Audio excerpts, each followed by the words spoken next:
November 7th board meeting. At this time, board members, I ask to have a roll call. Press yes if you're here.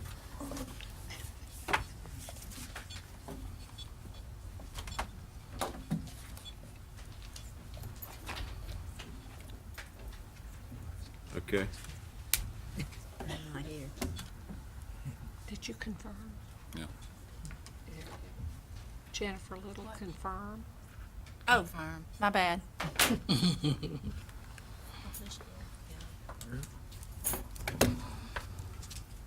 Okay, at this time, we have Pledge of Allegiance, Matthew Ward. We'll take Sean. I pledge Pledge allegiance to the flag of the United States of America and to the republic for which it stands, one nation, under God, indivisible, with liberty and justice for all. At this time, we have a moment of silence. Ralph Love. For the entire Pitt County school system, and especially tonight for our board member Matthew Ward that is at Pitt Memorial Hospital right now, let us bow our heads in a moment of silence.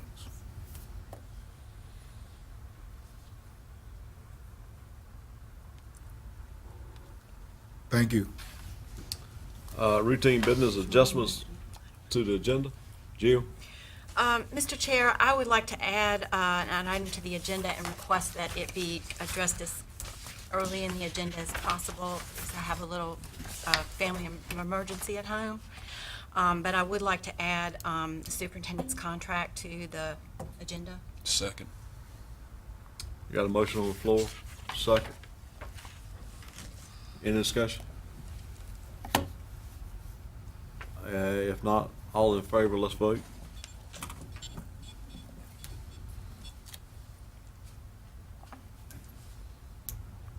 Ralph confirm. Okay. Let's go ahead and add that item now. Do I hear any discussion on the superintendent's contract? Yeah. I move that we extend the superintendent's contract to June 30th, 2015. Second. Any discussion? If not, all in favor, vote.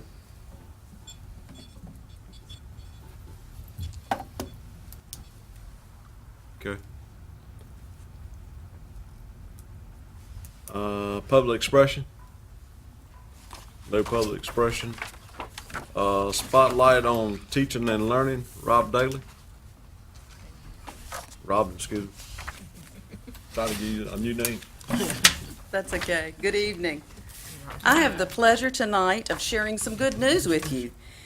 As you see between our board chairman and our superintendent, the America's Promise Alliance has just named Pitt County one of the 100 best communities for young people in our nation. This award, that's sponsored by ING, represents an annual competition that's now in its 5th year and has rewarded and recognized communities making extraordinary efforts to reduce the dropout rate and provide outstanding services and supports for youth since its inception in 2005. Applications include 9 written essays, youth testimonies, and extensive research data. The winners are chosen from a distinguished panel that included some of the nation's most well-known civic, business, and nonprofit leaders. This year, more than 300 communities from all 50 states, the District of Columbia, and Puerto Rico were involved in the selection process. Pitt County, strong community efforts that promote youth leadership, healthy eating, art programs, and dropout prevention programs were highlighted and demonstrate the importance we place on making youth a priority in Pitt County. Pitt County, furthermore, a 3-time 100 Best winner, supports academic success through the Pitt County Schools community-wide dropout prevention campaign, and last year decreased the dropout rate by 25% and increased the graduation rate to 70%. Our 2011 application highlights included The Link Crew, the leadership program that offers training opportunities for juniors and senior high school students and freshmen as they enter high school in all of the Pitt County schools. The Pitt County Alliance and the Pitt County Educational Foundation made dropout prevention initiatives a top priority and are now focusing their efforts on primary reading levels at the K-3 reading level. The Student Success Academy, an initiative of collaborative community partners, intervenes at the middle school level to catch students before they become disengaged and drop out of school.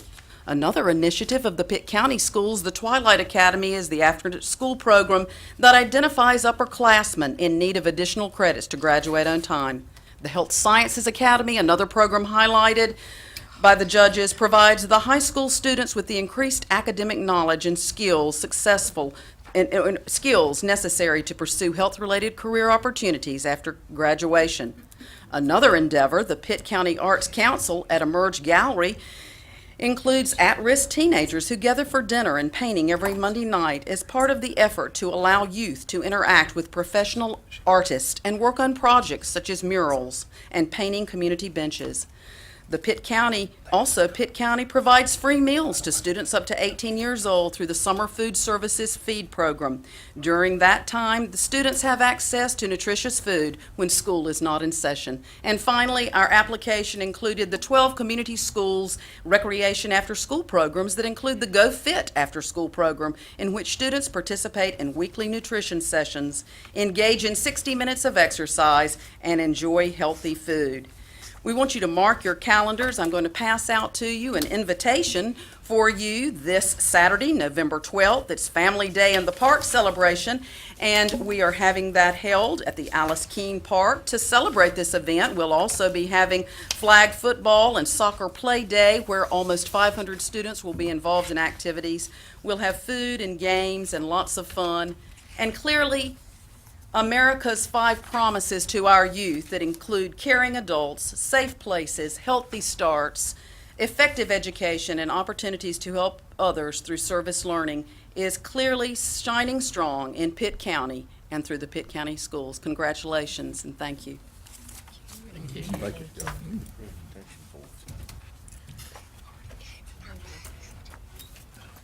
At this time, we have consent items. Do I hear a motion? I move that we approve the consent items. Second. I got a motion and a second. Let's vote.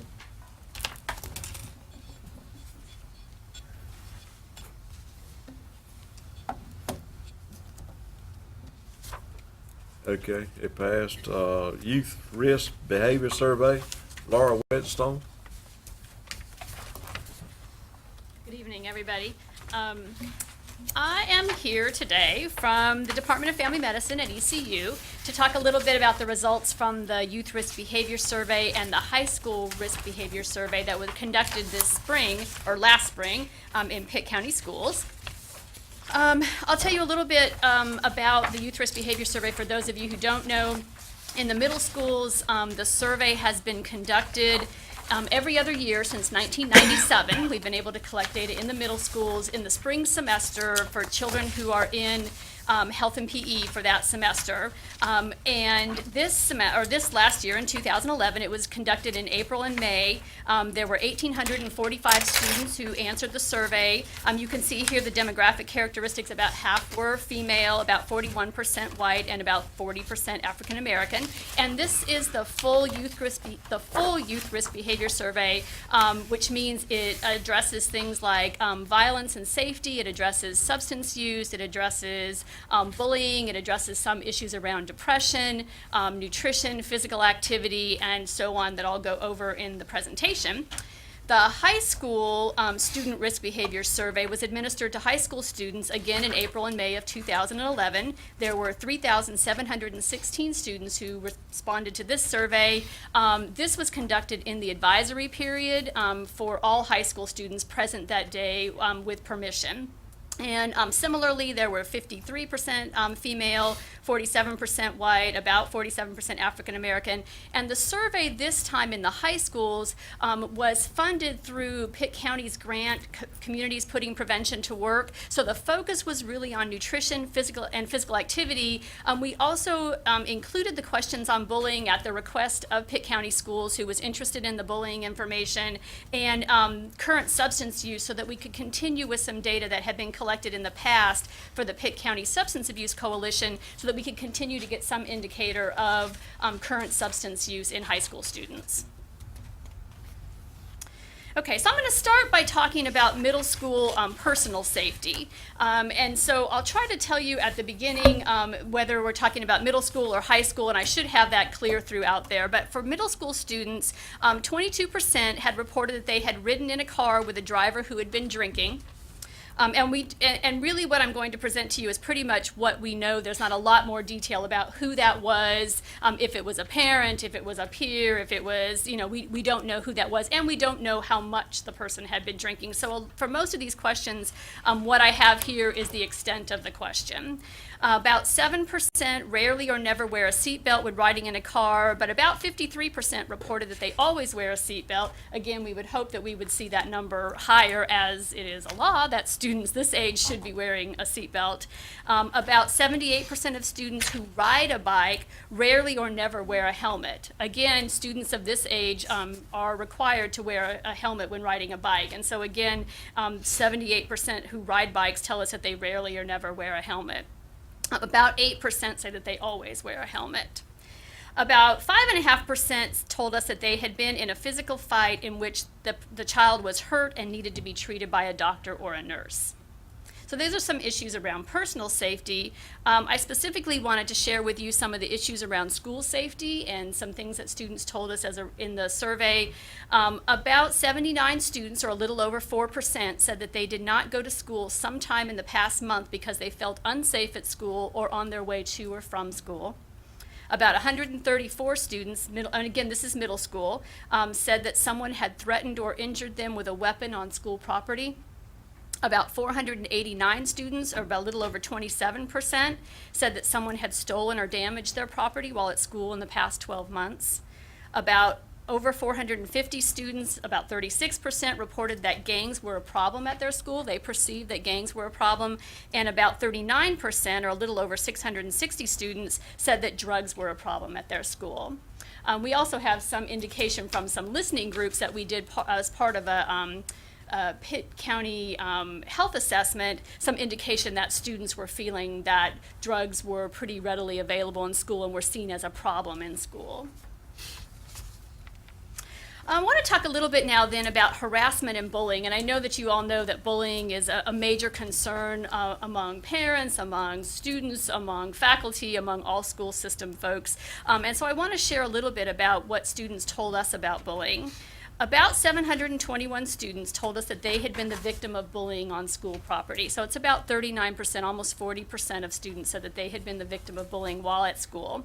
About 18.5% had been electronically bullied, and again, that includes bullying through email, chat rooms, instant messaging, websites, or texting, and we know that this is a real concern right now. There's been a lot of press around electronic bullying and the concerns around sort of how easy it is to be electronically bullied, and sort of how anonymous the bully can be, that it's not a face-to-face thing, but that children can be harassed in many ways and may not even know who it is who's harassing them. This is a new question that was asked this year. There were 392 students, or a little over 21%, who said that they had been the victim of teasing or name-calling because someone thought that they were gay or lesbian or bisexual. So this was a new question that was added to help us track information about harassment and bullying toward children due to their sexual orientation or their perceived sexual orientation. And over 74% of the students said that they had seen other students bullied at school. So there seemed to be quite a lot in middle school of observation of bullying. In high school, you'll notice that if you look at the percentages, they're actually a little bit lower than middle school. So it seems to be that more of that there's a higher level of bullying in middle school than there is in high school, and that was consistent with other reports of bullying that I've seen. About almost 600 high school students, though, 16% had been bullied on school property in the last 12 months. About 465 high school students had been electronically bullied.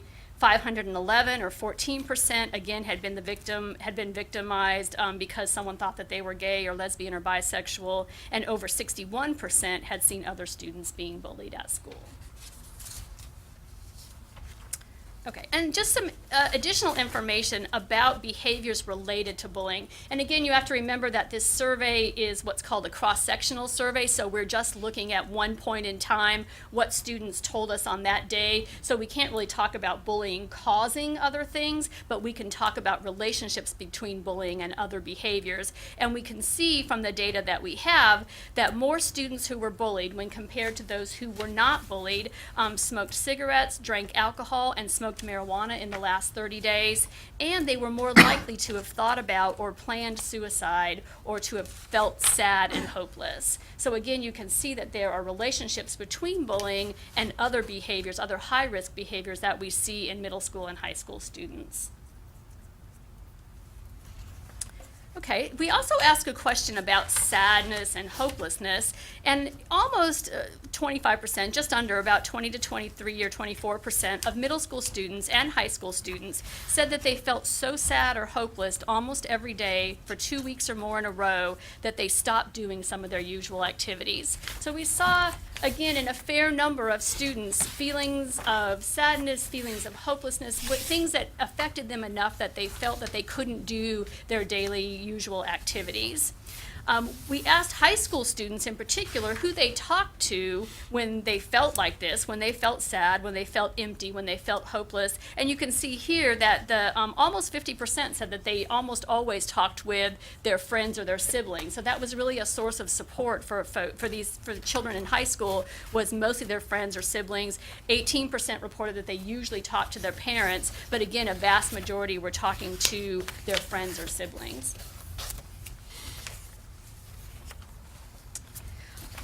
We did ask questions also about thinking about and planning suicide, and these are the data for middle school students, and we actually have some data over time. So I'm showing you here the change in the percentage of students who have thought about and planned suicide from the first bar, which is 2003, to the last bar, which is 2011. And you can see that the percentage of middle school students who have thought seriously about suicide has gone down over the years.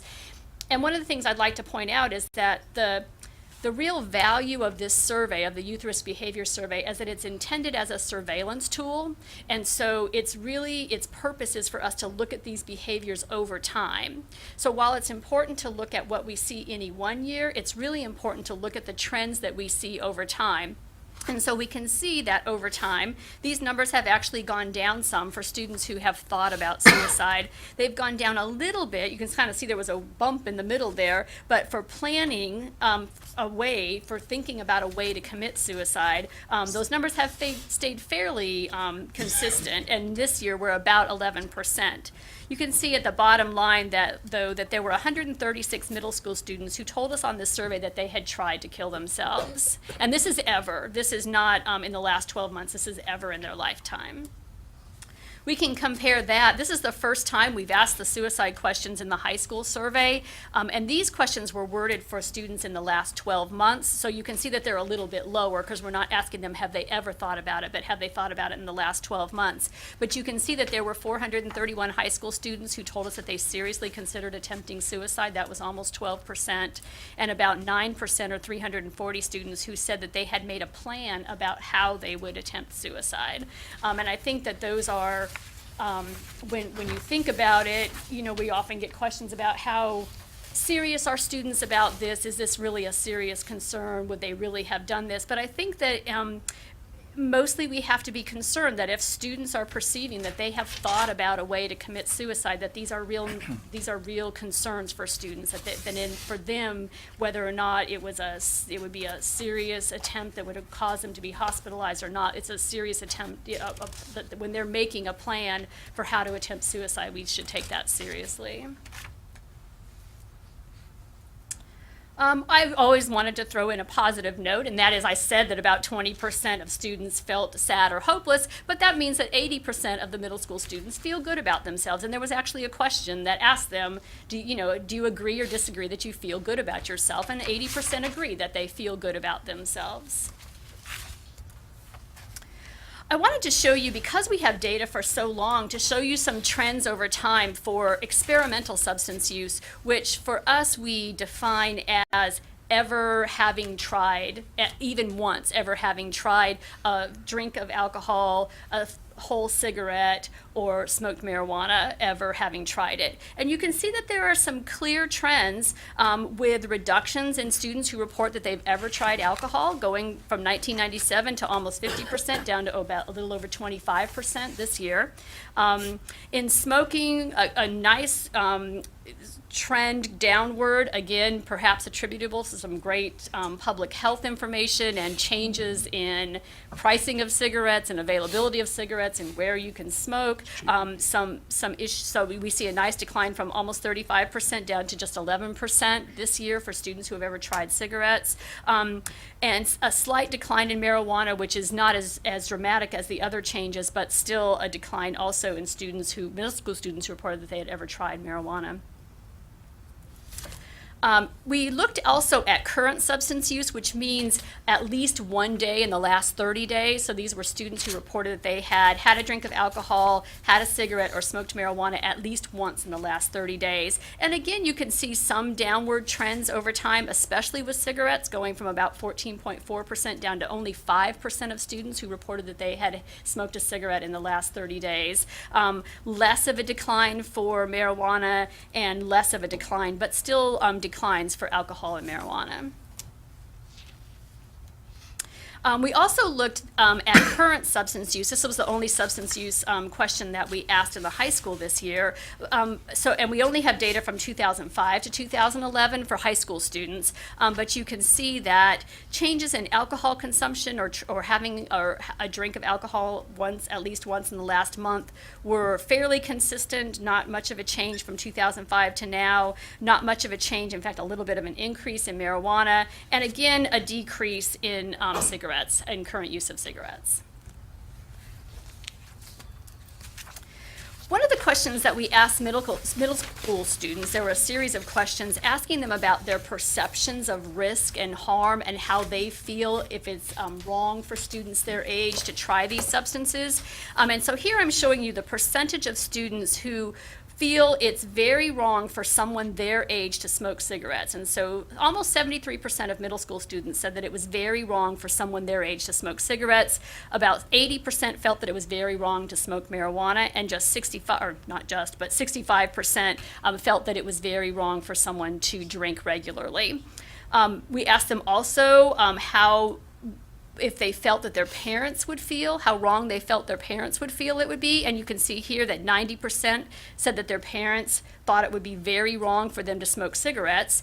88 or 89% felt their parents thought it would be very wrong for them to smoke marijuana, and 79% that their parents felt it would be very wrong for them to drink regularly. We also asked them how much risk there is in doing these things for people in general. They said 68% felt that there was a great risk in smoking cigarettes, 68% a great risk in smoking marijuana regularly, and that was smoking cigarettes regularly also, and 50% in having one or two drinks nearly every day. So I just wanted to point out an interesting pattern, and I pointed this out I think last year when I presented also, that there seems to be less of a perception of risk for students about drinking alcohol. So if you look at that, about half of the students think that there's great risk in drinking regularly, whereas 68% think there's great risk in smoking regularly. So there is and I think there are some issues around smoking is very dangerous to do regularly. It's very bad for your health. But it's interesting that there are some clear distinctions. And if you look at it with some earlier data we have looking at grade level, that really goes down by grade level too. So that by the time you get to 12th graders, there aren't a very large percentage of students who see much risk in drinking alcohol fairly regularly. I'll just give you a quick look at students and other substances. Again, these are just middle school students. We don't have these data this year for high school students. About 13% said that they have tried inhalants. About 3.7% said that they had taken prescription drugs without a doctor's prescription. About 3% have used some form of cocaine in their lifetime, have ever tried it.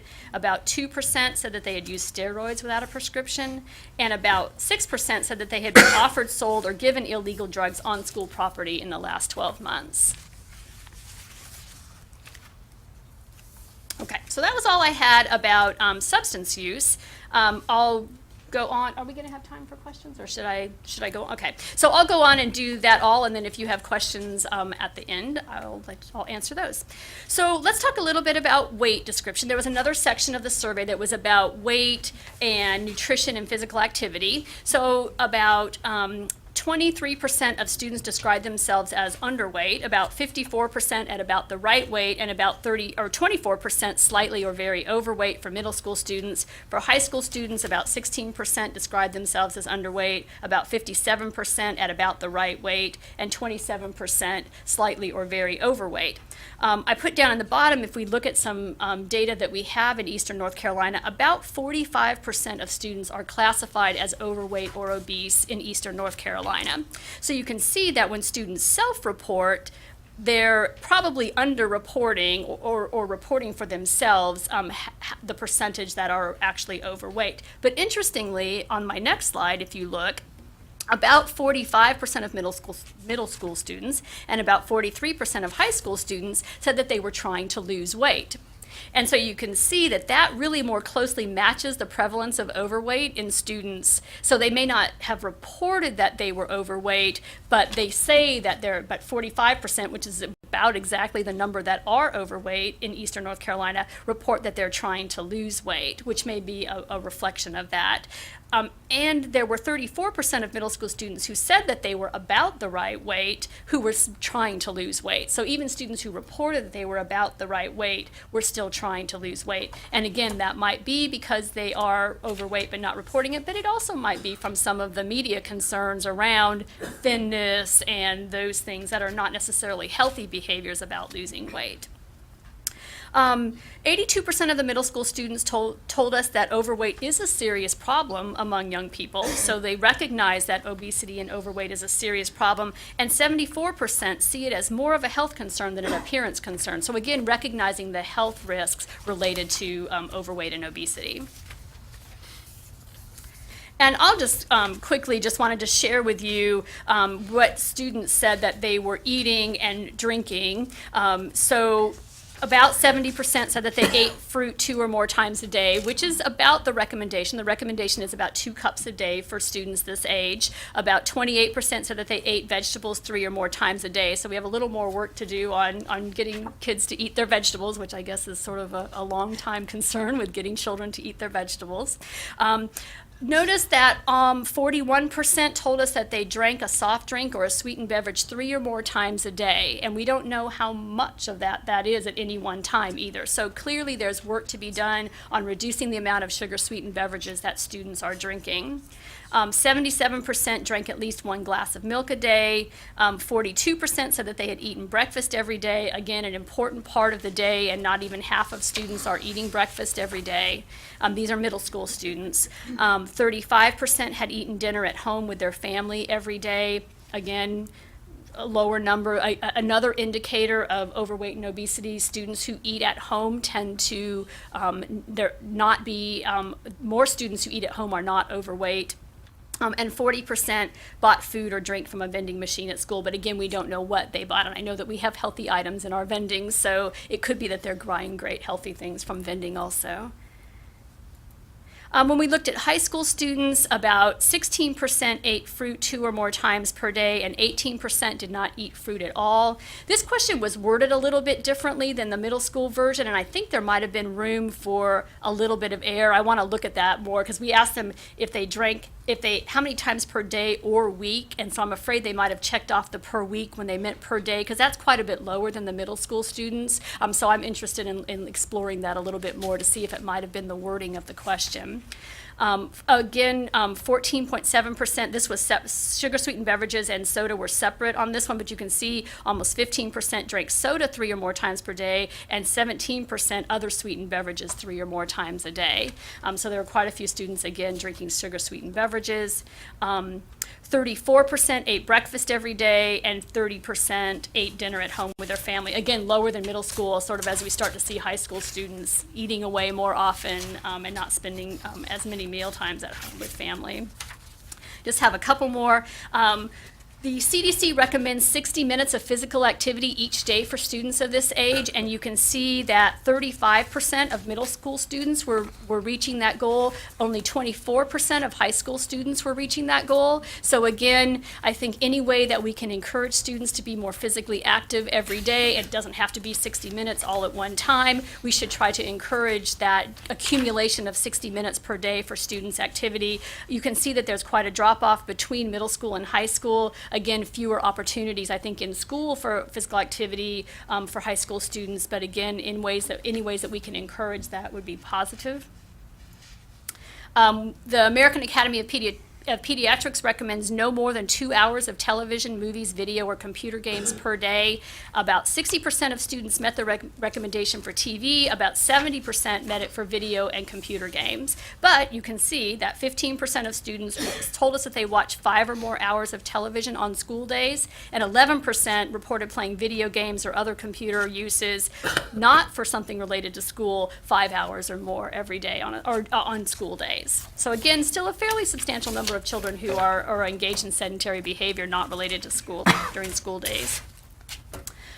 Just a few more things that I wanted to throw in there. 75% of middle school children are home alone less than 1 hour on an average school day. They reported to us, those were middle school. Fewer than 10% report being alone for 5 or more hours per day. And just over 50% live with both parents. And over 53% told us that they get 8 hours of sleep per night. But I guess that's still a substantial number who aren't getting 8 hours of sleep per night.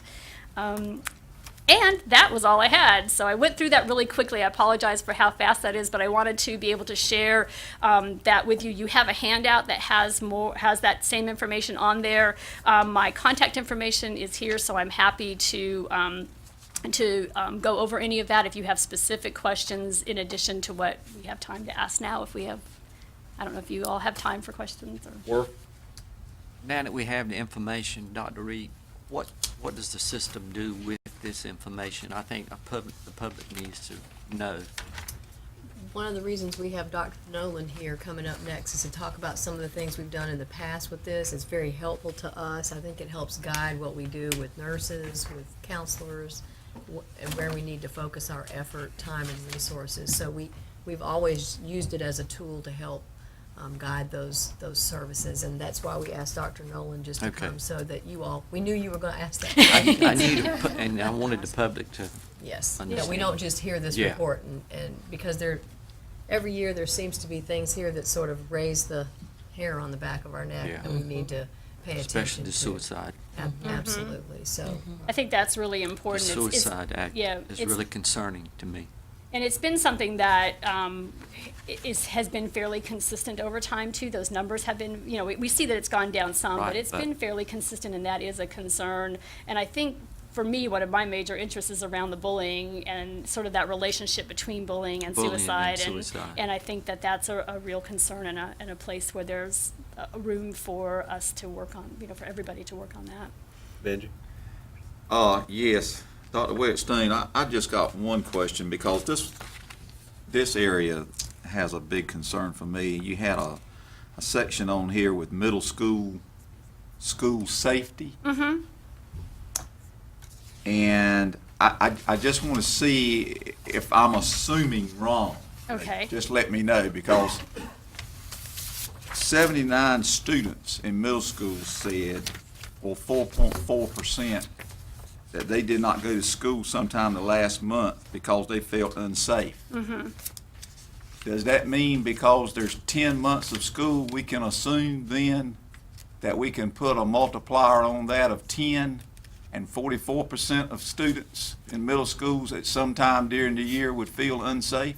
No, because that's a percentage of the students who answered the question. So I think that you could assume that maybe any 1 month, about 4% of students felt unsafe. But they won't be the same Right, students. But they could be. right, but they could But be. they could be, but how do you find out that?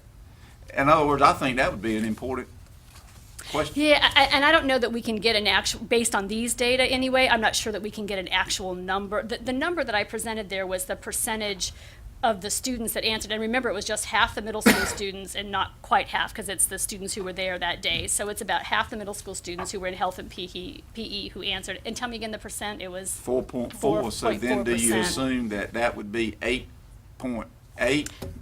No, it probably, because they're a representative sample typically, because the children who are in health and PE aren't assigned there for any particular reason. So they're probably a representative sample of the whole student Okay. body. So I would say that we would say that 4.4 on average feel that way in any 1 month. I got you, I got you.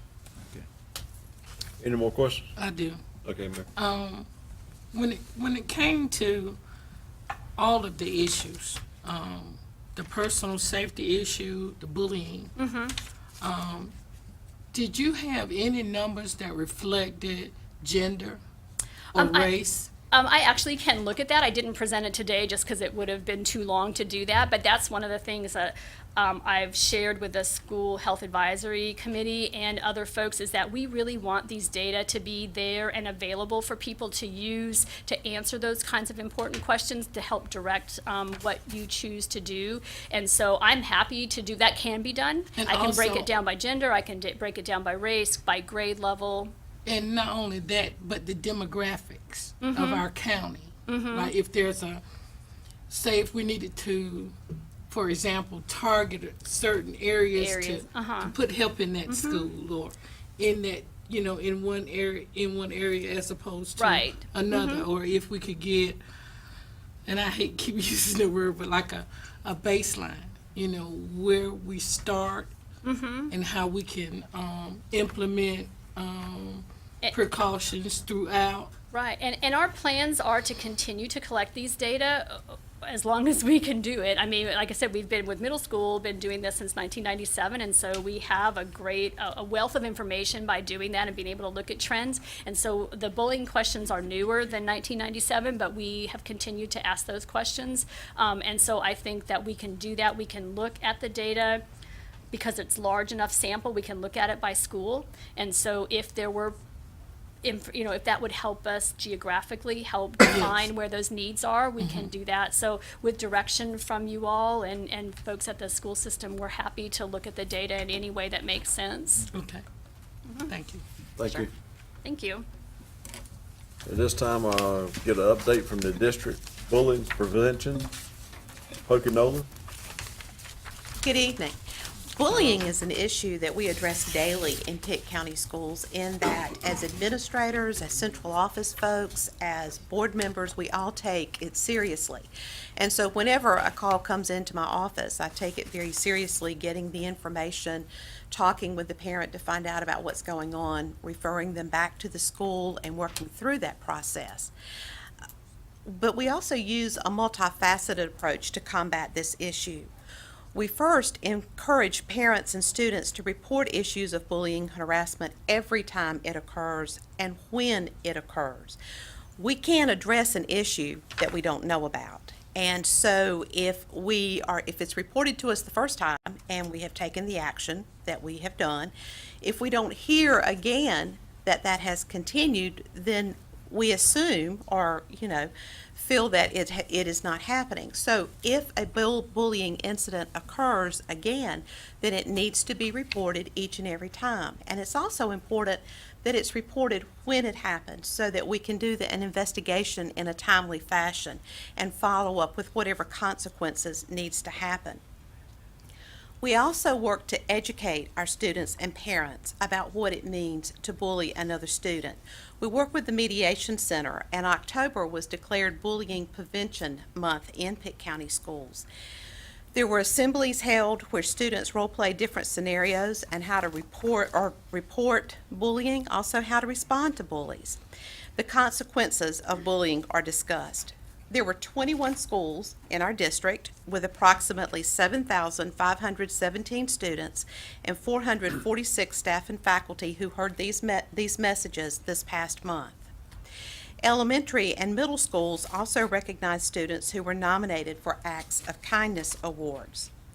And then the student services departments at each of the schools received materials to use in their bullying prevention efforts.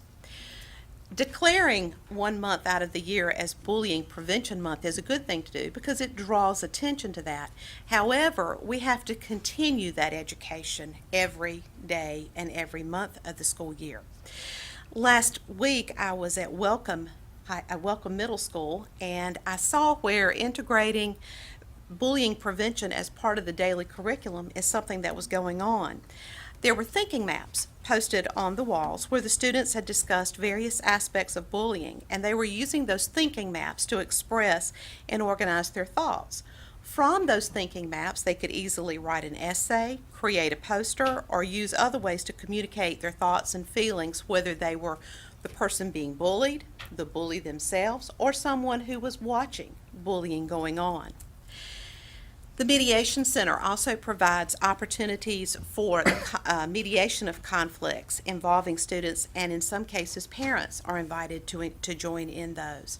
Many of our students have peer mediation programs at their schools, and Pactolus is re-implementing this program. We also have our Student Code of Conduct, where bullying and harassment is a Level 3 violation of the code. Students can be suspended from school as a consequence, and if the violation is significant enough or pervasive enough, they can be recommended for a long-term suspension. We also provide counseling services for students who are bullied and those who bully. Sometimes our school counselors are able to take care of this counseling. Many other times, mental health referrals are made for these students. But we do try to look at the sources, not just the person who is bullied, but the person who is also doing the bullying, because there usually are some issues that have occurred in that situation. The information that was presented to you a few minutes ago, it does guide many of the goals and objectives that will support the district goals and objectives that the Student Services Department is working on. We met today to begin looking at strategies that we have in place and other strategies that we do need to put in place, and so we will continue that effort. Our school nurses certainly work with the health needs of our students. Our social workers work with the mental health, the social needs, and work with families and connecting them with different resources that they need. And then our school health curriculum works with addressing those issues such as substance abuse and other issues that are out there that our middle schoolers and high schoolers attend to and deal with every day. Do you have any questions? I do. Yes, ma'am. All right. I'm Kristen? sorry. Have you investigated any alternative punishment's not the word, disciplinary action to the traditional school discipline, such as? We haven't looked at that as a district or as a department yet. I know that there's a growing body of research that's out there, especially for the student who bullies. Yes. And so we need to pull in some of that research.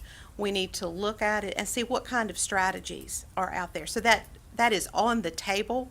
It is not something that we have accomplished yet. Okay, because I have been made aware of that. The traditional discipline doesn't affect bullies in general. Okay. She's ordered the book for us to do a little And book I just study. got my hands on it, so there are two of us working for that goal. Okay. Yes, ma'am. What are we doing as a district to change the mindset of administrators in the school to identify or do I guess, resolution conflict between the students, or making that student feel safe going to the people at the adults at the school, whether it be the custodian, bus driver, principal, assistant principal. Does that student, what are we doing to change the mindset of? I will tell you that that is ongoing, okay? It's a work in progress. Whenever I receive a phone call from a parent saying that their student has been bullied or has been harassed, I always notify the principal to let them know and give them all of the information that I have. I encourage the parent to talk with their student, that they have to go to that person, to either the teacher, the principal, assistant principal, an adult in the school. We do talk about at the beginning of the year, when we talk about our discipline and code of conduct, reporting those things and taking it seriously. So it's an ongoing educational effort is what we're doing. But I guess.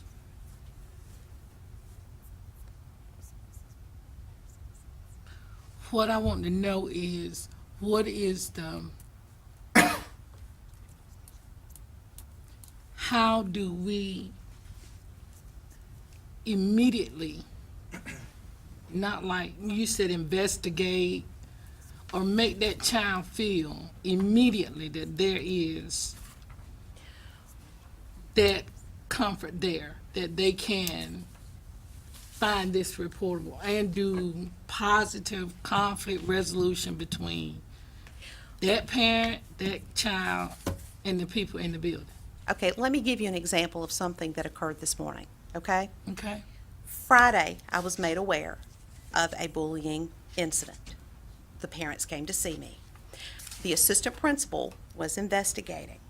I called and let her know the information. She was also investigating and talked with the parents again that day. This morning, there was a meeting between the principal, I believe the counselor was in there, the two students who were bullying, and both sets of parents were there. They were able to mediate the situation and come to an agreement and find out many important pieces of information. And both students felt at the end of it, both the bully and the bullier felt at the end that they understood any consequences that were going to happen, especially for the student who was bullying, but they also felt safe. They felt that they were going to be okay. So that was a very good resolution to that problem. It's more those situations like that where the time is taken by the administrator to investigate, to talk with the parents, to talk with the students, and to mediate that solution. We're not successful every single time, but we try our best, and we continue to work to be successful 100% of the time. Thank you. Joe? Dr. Nolan, I can't tell you how pleased I am to see bullying being moved to level 3 in our disciplinary actions. And just a comment, I really don't have a question. But I know when I ran for office not long ago, I went to a bullying seminar and I went to a bullying rally up at ECU, and I was asked the question, and to be very clear to our students and the public and our faculty on at least this board member's position here, I was asked, well, what are you doing about to help the bullies? And I'll be very clear on bullying. I think we all have to remember that bullying it creates victims. It's sneaky. It's diabolical. It's pre-planned. There's nothing instantaneous about bullying to victimize another human being. When you make those choices, as far as I'm concerned, you're out. And I will be supportive of the most severe disciplinary actions we can take with regard to bullying.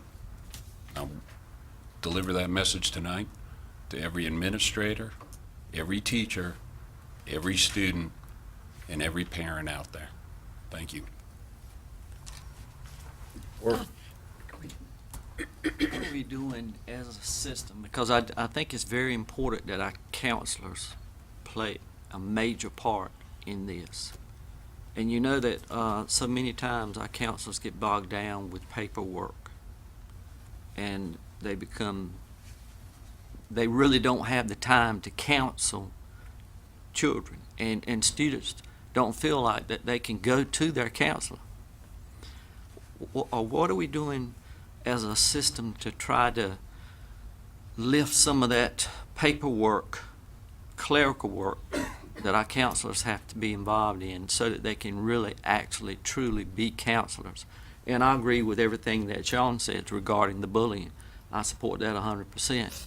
If there is anyone who's targeted as a bully, I agree they need to have the most severe punishment that this system can offer, because it can lead to a lot of these other issues that we saw in this report just a few minutes ago. But I think the counselor aspect also needs to be looked at. Are you looking at that in any way? One of the things that I am doing, and to be honest, I am meeting with each of our school counselors individually during the month of November and December. In fact, I canceled our monthly meetings so that I would be able to do that, so I would have some extra days in there. There were some school counselors who I met with in October, but one of the reasons is to get to know them better individually, because they are a large group. The other is to find out their concerns, to find out what they are seeing, what are they needing, where are they wanting to go, what do they want their student services department in their school to look like, so that we can have some conversation about that. And then we'll move forward. At this point, quite honestly, I don't have enough handle on the situation to make a decision. But you're in the process. I'm in the process. Okay. Christine? Is there any, a large part of bullying is the omission of support for someone if you witness them being bullied. And so what are we doing for the general population to empower them to step in and try to intervene in an act of bullying? That's where many of the mediation centers programs are taking place. The assemblies that I talked about where they do the role playing, they also role play the issue of you're observing that. And there's discussion about, well, what do you do? You know, do you try and break them up, or, you know, what is the best thing to do? That's also supported in discussions in the classrooms. And many of our school counselors also have small groups going on, so that bullying would be an issue, or the issues surrounding that would be part of what they are discussing. I can also add, you know, last year we had Rachel's Challenge come to all 6 of our high schools. It was a very powerful experience, the whole issue that, and we still have Rachel clubs going on in our high schools as a result of that. One of the things that the student advisory group told me last year is they really felt, and it was interesting to look at these statistics, that the middle schools needed the Rachel Challenge assemblies more so, in fact, than high school, because they felt like it was more prevalent there. So I think another thing we need to look at is that something we can afford to bring to our middle schools and get them as involved in those random acts of kindness. That's a very powerful experience for youngsters, and any high schooler who experienced it last year will tell you they were moved by it. Just the sheer numbers of kids in our high schools who wanted to be in those clubs, I think, is a good indicator. So I think that's another area that we could work on that would have an impact at middle school. Ralph? Many of the parents that come to us for transfer hearings to transfer their children from one school to another is because of bullying. And when they come to us for hearings for their children to be transferred, they always say that the school didn't do enough in contacting them and working with them to get the bullying stopped at that school. So what do you do for the parents to be heard and everything that you do is done for those parents, so we can tell them in the hearings that we are really doing it. When parents contact me, and I've just been here since August, and there have been some who have contacted me, I have asked them specifics about the situation so that I could gather information. I asked them, have they spoken with their principal? Sometimes they have, sometimes they have not, is what they will tell me. I refer them back to the school to start there. I always give them, all of their options that they have. But I also tell them that if the bullying doesn't stop, if it continues, to please contact me to let me know so that I can work with the school further. I have not had any parents contact me a second time since I have been here in August about that issue. Thank you. Okay? Thank you, ma'am. At this time, I got to change the sports season for middle school athletics. Ron Butler. Board members, Chairman, Marguerite, I've got with me Chris Gaddy. And Chris coaches athletic director at EBA Cox, and he has a unique perspective because he coaches softball at J.H. Rose as well.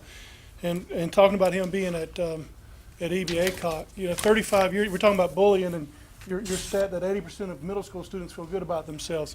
I attended EBA Cox 35 years ago, and when I go in there now, I still get clammy hands.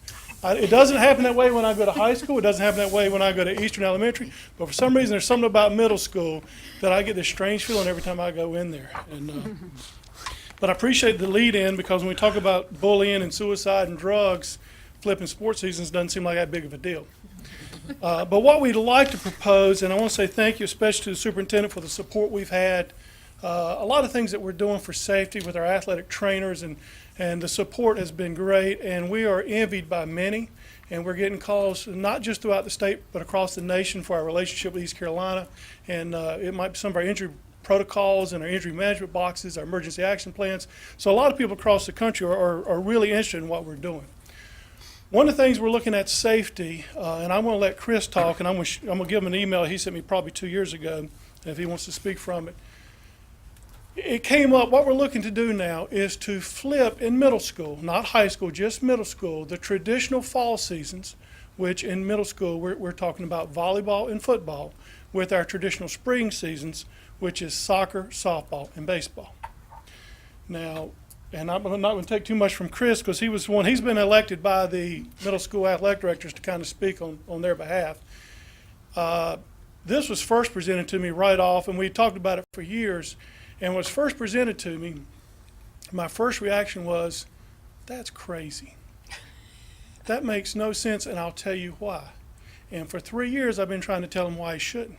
And they keep giving me good reasons why we should. So we want to share those with you and go from there. So at this point, I'm going to let Chris say a few things. There's an email you sent me 2 years ago. Thank you for putting me on the spot, Ron, but that's okay. But first of all, it came up 2 years ago when it first started with pretty much baseball and softball in the spring. Our booking agent has put us on time limits without telling us, and we started saying an hour and 45 minutes we weren't finishing baseball games. Softball games were able to finish a little bit quicker. So our booking agent came out and immediately said, if you actually switch seasons, then we could actually get full 7 innings, no time limits, everything's fine. So we started looking into it, and Joey Baggett from AG Cox at the time and I sat down and we started coming up with some pros and cons. And so immediately we started thinking, okay, officiating. Well, first of all, if we switch the seasons of baseball and softball into August, the officials are there, plenty of baseball umpires because it's not in the regular season of being in February, March, and April, and May. So we can get them all day long. And the games will last the full 7 innings for baseball, which right now we're getting in about 5, maybe 5.5. And quite a few games in the 6th and 7th inning, like in the World Series, teams come back and go on and on and on and win. Then from there, also we can have, right now we can only play Mondays and Wednesdays. No games on Tuesdays, high school. Thursday and Fridays, high school. So it's kind of hard when we have rain days. What do? When do we play them? Well, it's kind of hard for Saturdays for quite a few of the kids.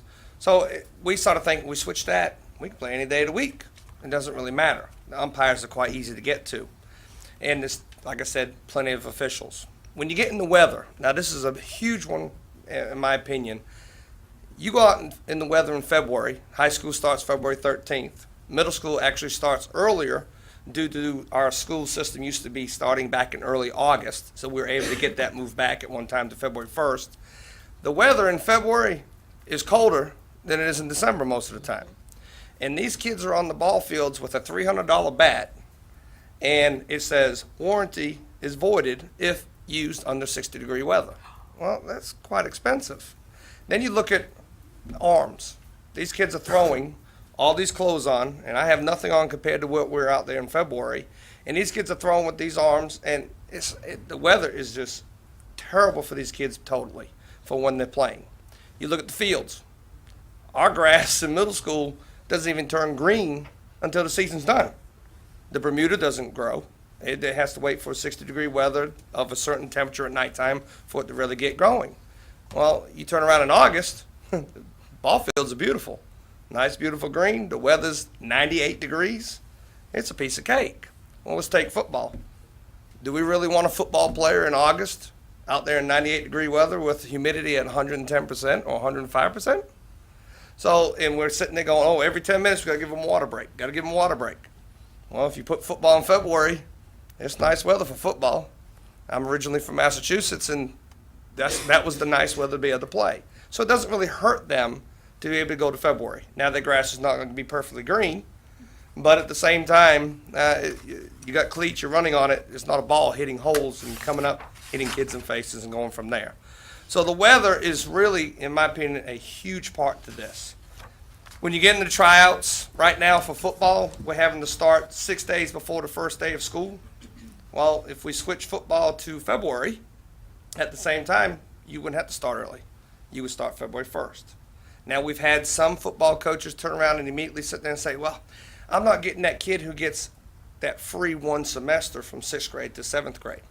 And immediately I'd turn around and say, excuse me, aren't our football players the ones who are usually having problems in the classes? This is one way to make sure that these kids are actually keeping the grades where they're supposed to be and making sure they're walking a straight line for discipline for them to be able to play football in February. So that immediately come up, and some of these coaches are thinking, that makes a little bit of sense. And coaches for middle school, it is very hard for us to find coaches. Not just coaches. Anybody can just grab somebody and say, you're the coach. But can they do a great job? Do they know what they're coaching? Or are they just a body out there to say, let's see how they do? Well, if we switch the seasons, the high school coaches can actually send maybe one of their assistant coaches down if you're short a coach and help out.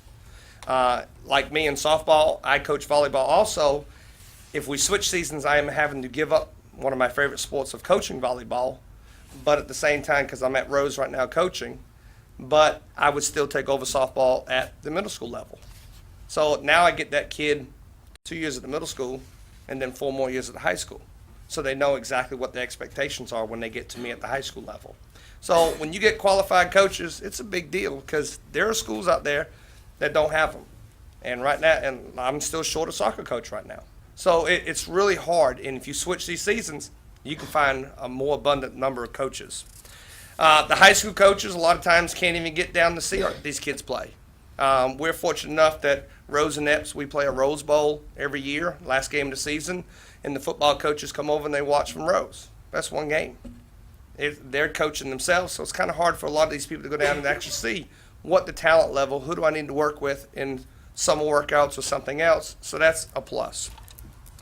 The cons, tradition. Everybody who comes up, football. Well, football's played in August. Yes, but at the same time, every time you turn around, child having a heat stroke. At the middle school, we do not have sports medicine. So we have first aid. We can take care of ourselves as physical education coaches. We go through all the training, but we don't have the sports medicine people that the high schools have. The trainers are over there. So at the same time, if we were to switch our seasons, they can come down to our football games and help out in the long run. And we really need it at the middle school level just as much. We have just as many concussions. Yes, these kids aren't hitting as hard, but at the same time, these kids are getting hurt just like they are on high school level. So the only con that I see is tradition and possibly travel ball teams that they come along. You have a lot of travel ball teams in volleyball, softball, baseball, all across the board, soccer. And that is the big thing that they're trying to hit me up with. Well, if you switch this, then our girls aren't going to be able to do this much volleyball at a certain time. Well, they just played volleyball for me for 3 months. They just started travel ball last week on these different teams that they tried out for. And they'll go from now all the way to May. So they're playing volleyball almost 10 months out of the year. And now they're saying, well, if you switch, then we're only going to be able to do volleyball for maybe 6 months.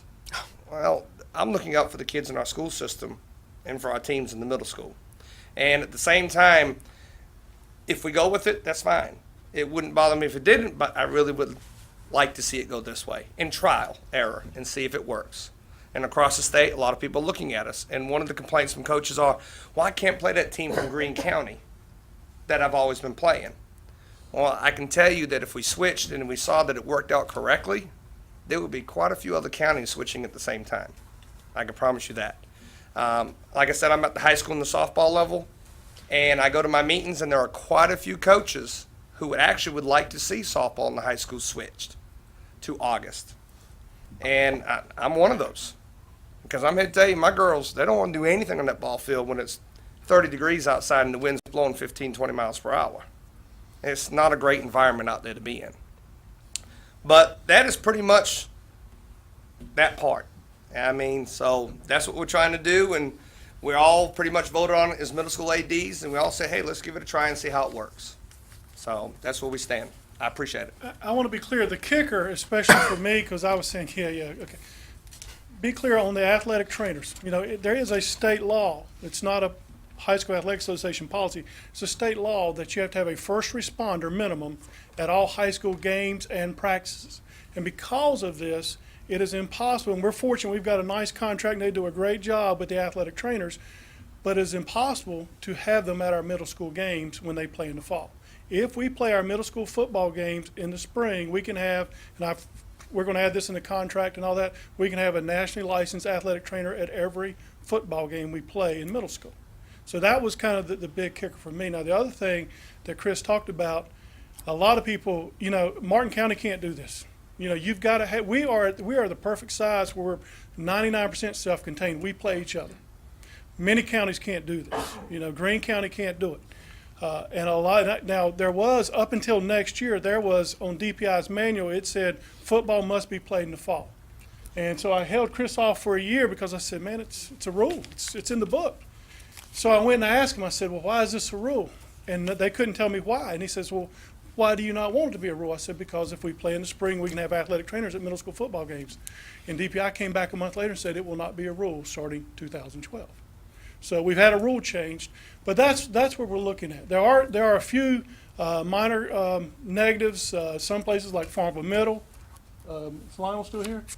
You know, he's you know, they play on their high school field. They're going to have to paint their field in the spring. But I can't come up with any other negatives, and I was really hoping I could come up with some good ones. But because I have not been able to, and because, you know, the number one charge I was given is to make competing athletics as safe as possible, I'd like to move forward and let us try this. So, any questions? Benji? Ron, have you done any kind of feel for parents that have middle school athletes, you know, what their feelings are about that? We've tried to get the word out. We had a conversation. We told all the athletic directors, go back, talk to parents, talk to them in parent meetings. I've had very little feedback, very negative. Almost scared. I wish I told them, don't say a word. Let's keep this a secret. And maybe word would have really gotten out. But now at all parent meetings, they're discussing at the middle schools. And surprisingly, now the first time you hear it, it does kind of shock you, because I was the same way. But also, you know, I don't know when bowling season is, but if I went bowling tonight, it'd be bowling season for me. You know, once you get into that mind frame, but we've had very few negatives. Now, people who coach just one sport, if somebody just coaches middle school football, they don't want to be out there in the cold. And you know, but I'm saying probably it's got about 90% of the coaches support it. You know, of course, you all know we're not going to get a group of coaches other than a pay raise, and I'm not sure we'd agree on that. We can't get 100% agreement on anything, but the amount of coaches that support it. And Chris, have you heard anything negative from parents that you've spoken with? I really haven't. I mean, like I said, it's more of the tradition of why are you really switching for? That's the biggest thing that's coming across from parents. They just can't handle that tradition. And it's mainly for football and baseball. But from there, that's it. I mean, volleyball's indoors. That's easy. Soccer for high schools actually played in the fall also, so that's not a big problem. And down in Wilmington, softball in middle school is played in August. So it's mainly baseball and football. It's that tradition is pretty much what it is. Ron, what we'd like to do is have a first reading at night like we do in our policy and give the board members time to think about it and hear the feedback through the community, and that next board meeting we vote on. And I'm not in a hurry because we want to make a right decision, not a fast one. The only time limit I would have is when we start spring. We'll That give you we an let, answer that next we month. let those baseball parents know in particular that you're going to be playing, because if you want to look at it, you're going to be playing baseball this spring and next fall. So we want a parent to know this might be a good time we take off summer league. So, but I'm not, you know, we're not looking for any rush, but we want to, and hey, I'm looking for any reason to pull the plug on it. Okay. And I've been trying to pull the plug on it, I just can't find a good reason. And if somebody comes with that, I would be happy to. Right, that's what we plan to do. Yeah. Sean? I'm I sorry. know, but I had Sean in front of me. Well, Coach Gaddy, you say you thought of one negative, but yet I'm a parent at EBA Cock. Yes, sir. And folks, I'll tell everyone I appreciate Coach Gaddy's humility right now, but there's not one volleyball parent at EBA Cock right now that's really happy about this. And the reason why is because Coach Gaddy won't be coaching volleyball anymore. And so I will give that a second negative. I would still support this, but I appreciate when a man comes in front of the board and just, I can't think of one parent who hasn't expressed. Well, that means Coach Gaddy wouldn't coach volleyball. Blah, blah, blah, blah, blah. And so we appreciate everything you do. And while you're here, I just wanted to recognize you publicly. Thank you for everything you do, sir. Mary? Yes, Ron and Coach Gaddy. My question is, how does this right here feed into the girls that play the softball through the Recreation and Parks Department? It doesn't And hurt. and the other kids throughout the community that don't play, or don't have that access at the school time, but they play during the summers. They will still be able to play in the summers, either at Saloff for softball or Jackie Robinson or Right. Greenville Little League. That they can still play because they usually start at the end of March, going straight into April. And the only interference that we could possibly see is maybe the Southern Pitt team this year that went into the first week and a half into into school year. Is there's that one little problem of that situation of what do you do for that kid who's not there to be able to try out for baseball and softball? Right. That's the only interference that we talked about at our last meeting, that we could see that being a problem in the summer. That'll be a with big baseball and problem softball. because, I see it as a big problem because it will ruin an opportunity for those kids to try out. You see what I'm saying? Right. For the trial, and We just need to, if we do this, we need to come up with an idea or a way that if these kids are going to be away, that we could possibly do something beforehand if they have to leave, and do like a little private session of tryouts with those children. And like myself, I have a huge chart of I have all the skills of everything that I go over, and they get check marks and grade pointages of everything that goes on for their tryouts. And at the end, I sit down and it's real easy for me. It's easy for me to tell a parent, why did your child get cut? Or why did your child make the team? So it's easy that way. So that's things we have to look at. I mean, anytime you start something new, you're gonna have little things that you may have to fix and go from here and there. From my standpoint, the one thing I would love to see is I would love to see our young student athletes stop specializing. I'd love to see them go out and be an athlete. And we'd like to encourage that they do multiple sports. Now, some people are always going to have, they're going to be playing at the middle school and they're going to be playing in a recreation league. You know, we've got people right now that play at A.G. Cox in middle school and they play in the Winterville Recreation League. Seventh graders do that. One of the things we liked is if you're playing football in the spring, you don't have to worry about, you know, if he threw 12 innings over the weekend, you don't have to worry about since he's playing tight end. Now, if he's pitching for you, you know, you want to only 10 innings within a week or a period. So we wouldn't be competing with the same sport, and you wouldn't be wearing out the same muscles would be one advantage. But in today's world, if we're not careful, especially in middle school athletics, we could become insignificant. You know, Charlotte-Mecklenburg dropped their middle school teams this year, and they've turned it all over to the parks and recreation now. You know, and you don't want to go there because once you've lost it, you've lost it. And but yeah, there's always concern. But that is in every season, anything we do, we're always fighting other leagues and travel leagues, and there's a lot of those leagues are very profitable, and people participate in them. But we'll never have an answer for competing with those leagues. Well, I just did not want a student to be denied that opportunity, because you and I both know, and all of us in here know, that middle school and high school athletics, along with your academics, can lead to prosperous scholarships, the possibilities of those things.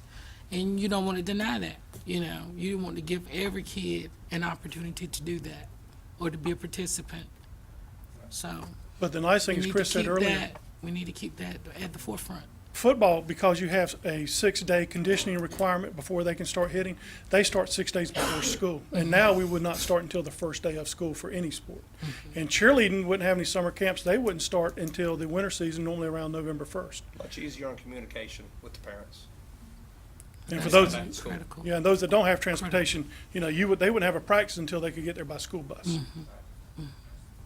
Okay. Jennifer? I was just going to make the comment, I didn't know about this, and I actually had a parent approach me about it, and just, they weren't upset, or they were just questioning whether it was going to happen or not, and I told them we had not even been presented, so I did some research and called, and other than, you know, initially, I'm like them, I thought, well, traditionally, that's just the way we've always done it, that's been the schedule forever, but having kids that have played baseball and other sports in middle school and going through that schedule, I can see the benefits, and to me, this whole conversation stops and starts at the safety part of this. And if it's going to help create better safety measures for our student athletes by having the trainers there versus not, then to me, if that's the decision, that's where we're going to make that decision, then it's a no-brainer in my opinion. If they can be there versus not being there, then I think we should switch the schedule. But having sat out there in many cold days on the baseball field is not fun. And if it can, and they're already in that baseball mode. They already have continued on through the summer. And a lot of those kids that are playing city ball or rec ball and then moving into, they're a lot of the same kids, and they move in, they transition very easily because the school already knows their talent level and the coaches pretty much know who they are. So I've never seen that as a conflict ever, as far as my kids doing both. So I support it. Dr. Reed? Not to put you on the spot, but just something we need to look into. We now have a significant number of kids that are moving from 8th grade to high school mid-year. In the last 2 years, we've averaged 80 to 90 kids who graduate second semester. And I have no clue, but asking about eligibility. If I played, you know, if there are limitations or those kinds of things, whatever the sport may be, just something we should look into. If somebody plays middle school baseball in the fall and then they become a freshman mid-year, are they still eligible to play? They're not. Most of the time, they're not eligible to play in the fall. If they did baseball, if they're in that one class, they're not eligible already. So that's not going to be interference with them moving up to the It's next no high school. different from what it is now then. In other words, they don't have eligibility now for whatever the high school sport may be.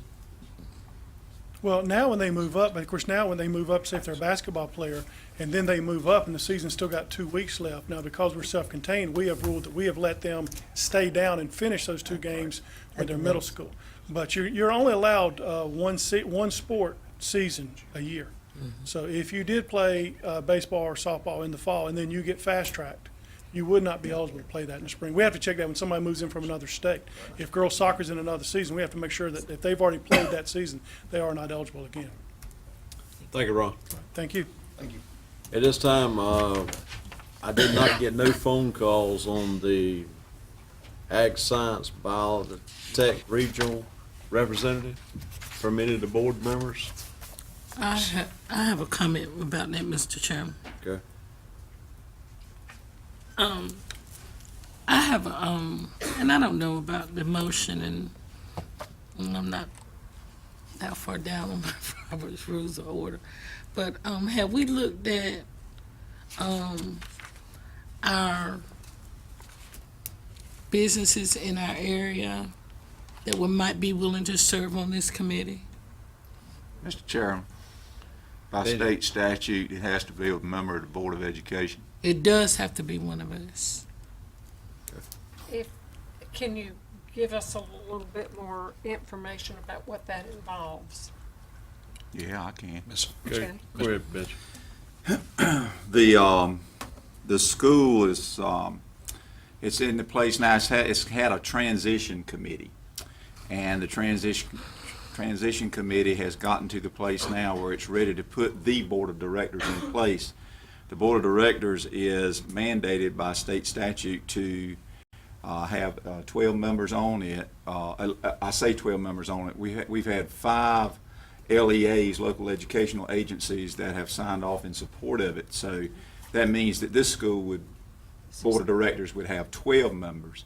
1 member must be from each of the participating LEAs, and they must be a member of the Board of Education. Another member is, for example, is going to be required by state statute to be representing the participating institution of higher education, which it looks like that's probably going to be me.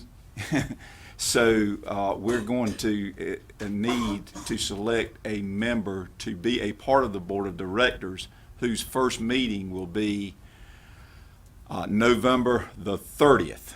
That will be the very first meeting, official meeting. At that meeting, a chairman of that board of directors will be selected by those 12 individuals. It will be chaired initially by State Board of Education member Gene Woolard until a chairman is selected. And then the chairman, of course, would take over from there. What are the obligations? Monthly meetings? That's probably going to be decided by that group that night. And what is the charge of the group? What is their mission? The mission of the group would be something similar to a mission of a Board of Education in a local education agency. That is to give direction and approve policy of the school. And one of the first obligations of that Board of Directors will be to begin the process of advertising for and hiring a principal. And hopefully that principal will be put in place by February the 1st, 2012, so that the school will be open. The first class will be August of 2012. First class will probably have no more than about 25 to 30 kids, with the ultimate goal in 3 to 4 years of having 400 kids. And of course, in having those 400 kids, hopefully there will be more local education agencies that will buy into it to help do that. It'll begin probably with a class of 8th graders and 9th graders, and then grow. Each class will then grow from that. Mr. Forrest, are you conflicted out of doing this? Yeah. I'm conflicted out of doing this because I could not serve as a representative from this board if I'm also serving as a member of the Institution of Higher Learning. And I have gotten tremendous feelers that my dean wants me to be.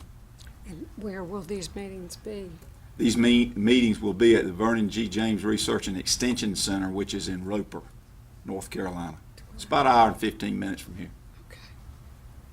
First meetings when? November the 30th. And where is the school going to be? The school will be, The physical plant will be the Vernon G. James Research and Extension Center until the school reaches a population of 50 students. At that time, then the Board of Directors will be charged to add to it either modular units, et cetera, in order for it to grow. But the physical plant now can receive and accommodate 50 students. Ben, you would like to make a motion for a nomination from the board? Yes. I move we nominate Worth Forbes. Second. I got a motion on the floor and a second. Any further discussion? Well, I would like to know, do you feel that you would like to serve? I mean, are you willing to serve, I guess is a better answer. I would not be able to make the November 30th meeting, but beginning January, I would be available. If not, let's vote.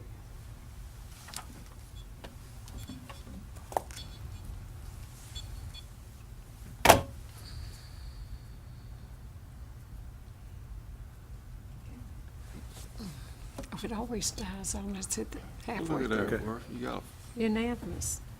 Thank you. At this time, I call Delilah Jackson for a calendar resolution.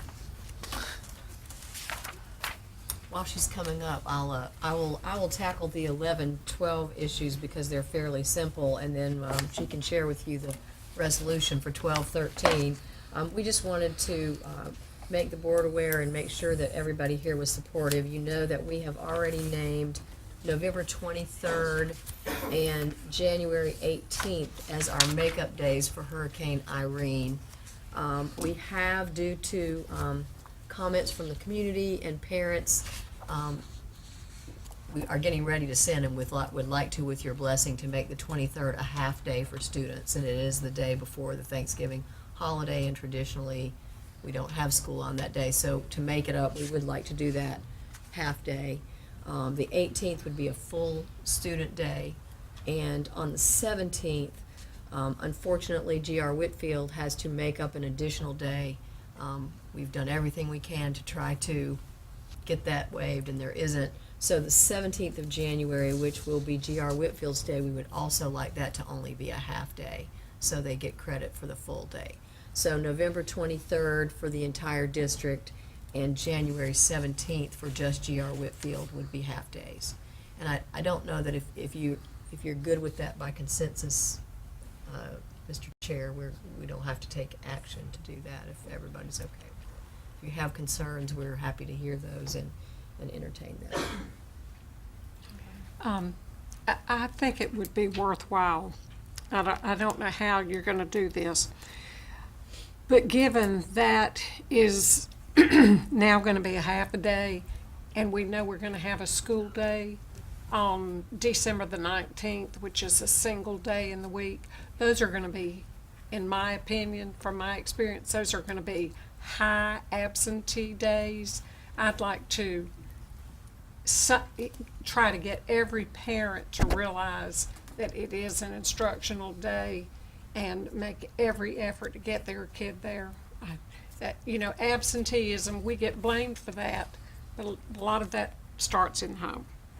Well, I think part of our district goals are really to focus on these things, so this could be another place that we can do some things with our awareness campaign to help folks realize how important it is to be there.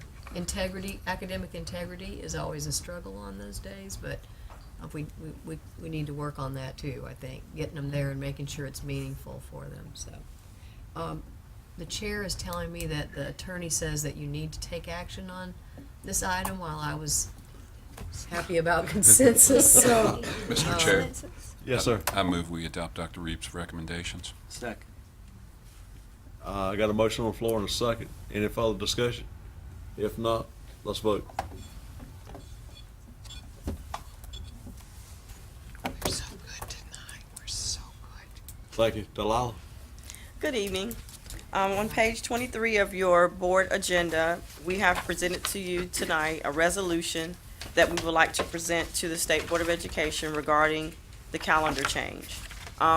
In the resolution, you will find that we are acknowledging that there's a bill that says that we have additional 5 days added to the calendar for instructional hours for our students.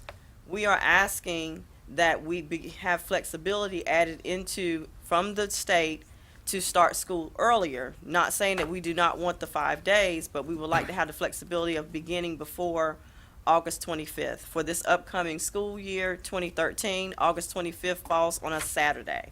So that means that we would be starting school no earlier than August 27th under the current guidelines. And June 10th falls on a Monday for the 12-13 school year.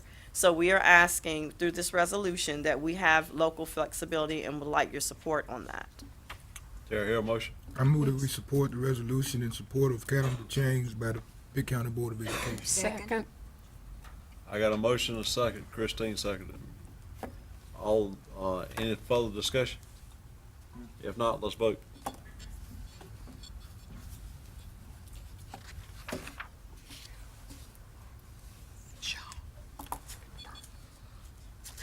Thank you. Thank you. At this time, Michael, we'll give you 2 minutes. Good evening. I come to you tonight, presentation of the 2011-12 budget resolution and the budget calendar for the 2012-13 fiscal year. This information was reviewed and discussed at our last Finance Committee meeting. The budget resolution for 2011-12 actually stands at approximately $229 million, with state allotments making up over 53% of the total. The local budget stands at approximately $39 million, while federal allocations almost $34 million. The Finance Committee, as everyone knows, worked very hard this past year to mitigate many state and local budget reductions. In fact, the Finance Committee was able to come up with over $1 million worth of cost savings that allowed us to save many positions across the school system in light of the massive state budget reductions that we saw. Even with all that being said, we were able to set aside some one-time money in this fiscal year that can be used for the next several fiscal years to also protect positions with Pitt County Schools and the instruction that's going on within the classroom. But we also again bring to you not only the budget resolution tonight, but also the budget calendar for the next year, because planning actually begins today. The Finance Committee, although it worked very hard to find those cost savings, we will also be working very diligently over the next several months and into the next calendar year to also look at any cost savings that we can find to further protect the classroom and to find the most useful, productive way to utilize any one-time funding that will not only protect positions within Pitt County Schools, but also help us serve our overall goal of the instruction within the classroom. Benji, I need 2 motions. Yes, sir, Mr. Chairman. I move that we accept for approval of the budget resolution for fiscal year 2011-2012. Second. I got a motion and a second. Any discussion? If not, let's vote.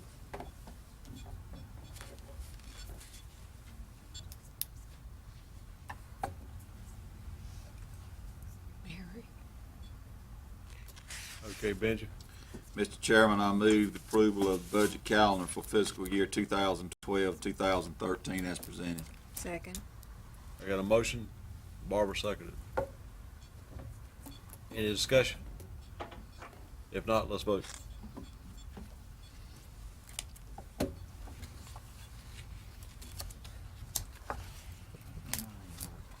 Okay, Michael. All right, thank you. Thank you. You did good on your 2 minutes. Benji and Cheryl, okay. Mr. Chairman, due to Mark's absence, I chaired what I thought was going to be a committee meeting, but it turned out that we did not have a quorum present, so I chaired a discussion. And I'm going to ask Cheryl if she would at this time to lead that discussion. Okay. Just a quick overview. We discussed the charging possibly the students who are taking driver's ed for next year. The state cut our budget to the schools on how much they are giving us to offer in contract services for driver's ed. And so we had a discussion about that. the members who were present and also some of the non-members of the committee that were present had additional questions about that. What we want to make sure of is we want to make sure of the cost of textbooks, contract services, all those kind of things, because once we start collecting money from the students, we want to make sure that we hit a zero balance, because whatever money we have, if it's accumulated and we don't spend it all, then it reverts to the state, not back to the students who you're collecting it from. So the committee wanted a real fine-tuned and specific kind of charges, how much would it cost, this kind of thing, so that we can sit down and figure out then how much should we charge the students to help us cover the cost to make sure we zero it out. We don't want to have any kind of additional monies collected. The second topic was a continuation on a discussion about whether or not the board should recognize perfect attendance at the graduation ceremonies for each of the high schools. And we started off discussing how we had surveyed the principals to find out how much work it would be to collect all the information, to try to find the students who had 13 years of perfect attendance from kindergarten to 12th grade. And then the discussion, we sort of came to almost an agreement. We couldn't make any formal action, but almost an agreement where we decided to publicly let all of the students and parents know that the board wanted to do a recognition of any student who had perfect attendance from kindergarten to 12th grade, and to let the principals of those schools know. Once they notify the principals of the fact that they think that they have perfect attendance of 13 years, which would not be very many, then we would go through the process of verifying that. And of course, we can verify it much easier for 5 kids versus, you know, over how many we have in our senior class. We discussed about how would we verify it. And basically, we were going to go with, if the cumulative folder says 180 days, then we're going to say that's what we're verifying it with. If the cumulative folder says 180 days, then that student was present every day that year, and we're not going to get into did they check out early, or did they check out, or did they miss this subject, or whatever. If the record shows a child from kindergarten to the end, right before they graduate, that they were in perfect attendance according to the guidelines of North Carolina State, then we're going to recognize them for perfect attendance. Now, we couldn't vote on that. That was just our discussion. And so most of the members, and even the non-committee members and stuff that were present, thought that that would be something we could do. We discussed how we'd get the information out to the parents for this graduation ceremony coming up in June, and then verifying it in time so we can verify it, and then recognizing that. So, and then we sort of concluded the meeting with that. So I guess it'll come back up when we get a quorum and possibly vote on it to bring to the full board. Any Mr. Chair, questions? we could handle that 2 ways. If there's a consensus of the group that Cheryl brought enough information back at this time, I would be willing for you to entertain a motion that we adopt that with the criteria that she presented. Okay. That's with consensus of the group. Make a motion, and if you want to take it. I move that we adopt this perfect attendance policy with the criteria that was expressed by Cheryl in her presentation to the board. Second. I got a motion and a second. Any discussion? Yes, please. Okay. With all due respects, it isn't that I don't support that, but I think I would rather see In writing? the plan in writing. Yes. Okay. Any further discussion? If not, let's vote. Are we voting to do it without a written plan? We're voting on the motion. And the motion was to accept it To adopt as it. stated. With her, that's right.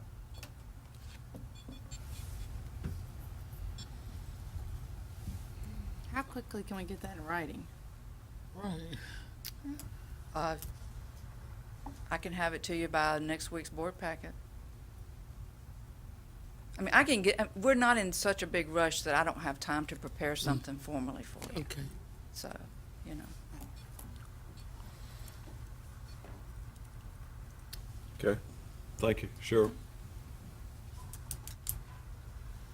At this time, I call on Worth and Rob.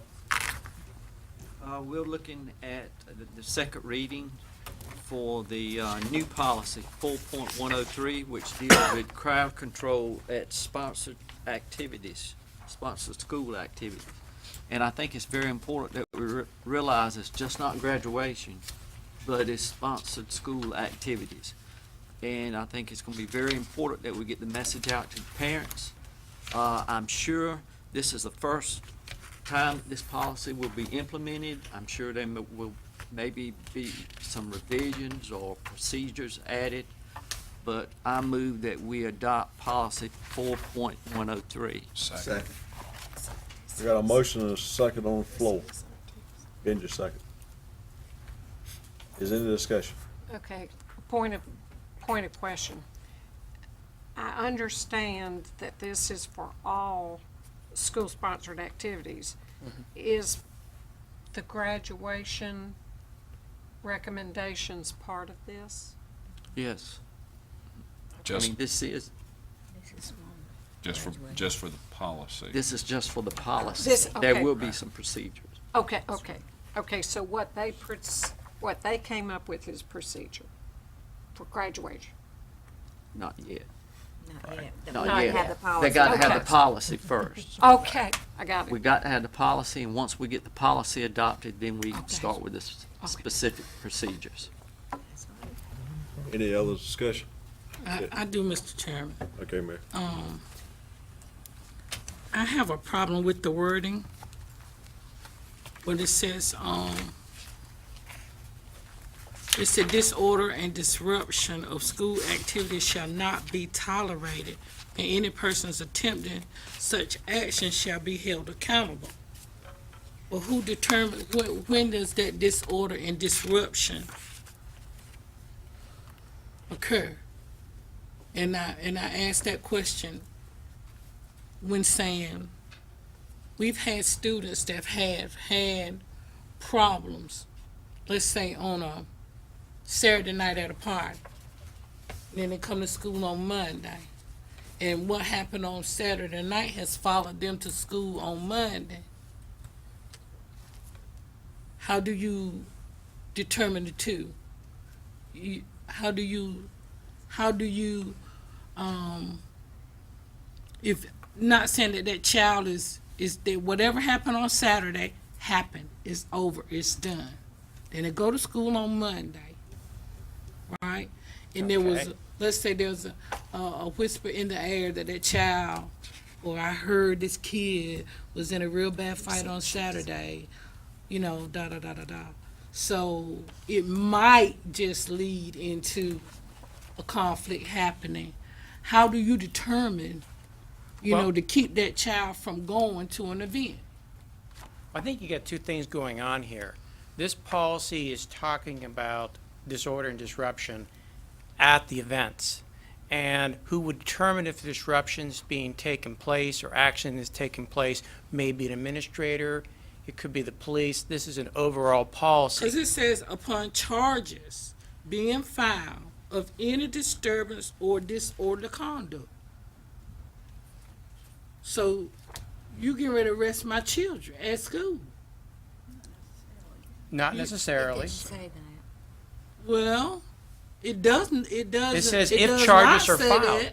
It says upon charges being filed of any disturbance, the individual or the group of individuals will be barred from attending district-sponsored activities. That upon charges being filed doesn't mean they will, if they're filed, if they deal with that they will be barred from school activities such as that are indicated. I'm not getting it. I don't get it. Yeah. Are you referring to the disorder and disruption of school activities? Right, Being but a what kind of activity are you referring to? Like In the prom? it just or- said, it doesn't say, it's not specific enough to say But it says school activities, so if they were at an event, a party, or a function that might prom, be yeah, cotillion. prom or cotillion, it's yeah, like or- a social thing, but. well, that's the debutantes. But I'm I just, mean, but I'm just I'm saying, just saying. you're specifically talking about school activities. Right. It should be That's what handled at we that should be- time. It's going to, what activity it is and the facts that are involved there are going to depend whether it's dealt with by administrators, it's dealt by the police, or it's dealt under the code of conduct. It's going to vary depending on the activity we're looking at and the facts that are of what's taking place and who's involved. You can have a child have a fight at school, Rob, and get a charge, catch a charge Yes. for assault. Correct. So that means they barred from every activity. No. Well, that's not what it's We're does talking, not say. we're focusing on school activities, not what's happening at school. That's a code of That's the student same conduct. thing. I'm not. Could I offer a suggestion? Sure. I think what I'm hearing is this last paragraph that says, upon charges being filed of Okay. any disturbance or disorderly conduct, should we insert in there something related to a school-sponsored activity? Activity. I think what I'm hearing It's Mary too say general. is that It's too if general. a child is charged for something that happened on Saturday At a and football has a game. charge, Yeah, or is that going to bar them forever and always from school activities? Right. And But the it way, doesn't the way say I that. read this policy Okay. flow, the paragraph above it would lead me to believe that those are charges that result from somebody misbehaving or being disorderly at a school activity. So if Yeah. I go and I mess up and I Right. get charged, I'm not Charge going at to the get to go back activity. again. You would not get to go back. And Correct. you shouldn't go back. But that last paragraph it's does not. sort of leave it open. Yeah, it leaves it open for If it's everyone. Anyone from district-sponsored on the committee activity that want to or- comment. Okay. Maybe I can help. This, I mean, this was a second reading, so this policy is, if you will, incident focused and event focused. So, to give an example, because we did the graduation task force, let me use graduation as an example. If someone is disorderly or disruptive, and they are removed from the event, if it got to that point, or if it got to the point where charges were filed, then they will be barred from attending any district-sponsored activity. And then the next sentence is the length of the ban shall be determined by the superintendent and shall be based on the seriousness of the act or the disturbance. So there's no blanket if-then statement, if this happens, then automatically this happens. There's none of that, which I hear as being a concern of yours, and that would be a concern. But this policy, being made, general in nature, allows it to be incident focused and event specific focused. Well, my question would be, it says upon charges being filed. Charges being filed. Mm-hmm. Because a charge is filed against me, does it mean I'm guilty? That's right. And I'm barred Because from I don't, do I have an graduation. opportunity to defend the charge? Your ban could be 5 minutes. No, So I mean that I mean the way that I read this as written is you'd be barred from attending any district sponsored activity or event held on school property. I understand that, but my question is, because I'm charged, does it mean I'm guilty? Am I being punished and I might be innocent? I mean, somebody might have jumped on me. Because I think this policy allows you to look at each incident specifically. So you would have the opportunity to say, hey, I may have a pending charge, but the superintendent could say, that's fine, you're not banned. She has that latitude. But this policy. language says, upon charges being filed of any disturbance or disorderly conduct, the individual or groups of individuals will be barred. It don't say I have a chance to defend myself or anything. The next sentence says the length Of of the the ban. ban shall be determined by the shall be- superintendent. Right. The So- length of the ban, but it don't mean I'm guilty yet. I'm Now, who innocent. I'm determines what the innocent. The law seriousness says is I'm of the innocent to disturbance? prove I'm guilty. So how you know I'm guilty of it? So why should I be barred at all if I'm innocent? Mr. Chairman. For instance, barred. Okay, say my first child graduate this year from high school, and I'm at graduation, and everybody quiet, and then little Miss Thing tiptoe in her heels, and I'm like, there go my baby. then somebody come and escort her or escort me, because you're going to have to take the National Guard to get me out of there. So you come get the National Guard to take me out. So am I barred from my child that's getting ready to graduate 3 years from now? No. Not in the But it scenario does you say just, that. not in It the doesn't scenario say you that, just though. described. It does not say that. It doesn't say that you are barred either. But it It's up does to not, no, it don't say I'm barred, it said I'm banned. band or whatever it is, but it's at the decision of you see? it's at the discretion of the superintendent. And she says, no, you're free to go in 3 years and please behave, then that's what it is. Well, I need some specifics. It would be left up This to the is not superintendent. specific, though. I mean, I trust Dr. Reed to let me back in there. But we've had a motion, might and not we've let had a motion Joe and a go back in. second. Is there any amendments? And I have a further motion, an additional motion. Rob, keep me in Okay. order now.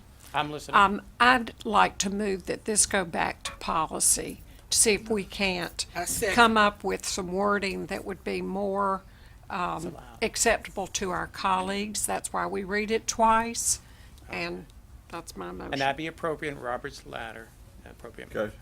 Got a motion on the floor, got a second by Mary. Second. Yep. Do I hear any further discussion about this?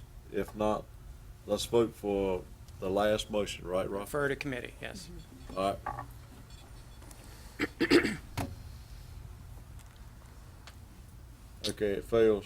Let's go back to the first motion. Okay. Wait a minute, hold on a minute before y'all vote. What do you need to do, Rob?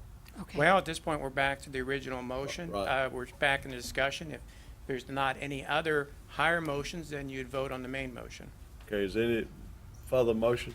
If not, let's vote on this motion, the original motion. To accept this the way it is. Yes. Is that correct?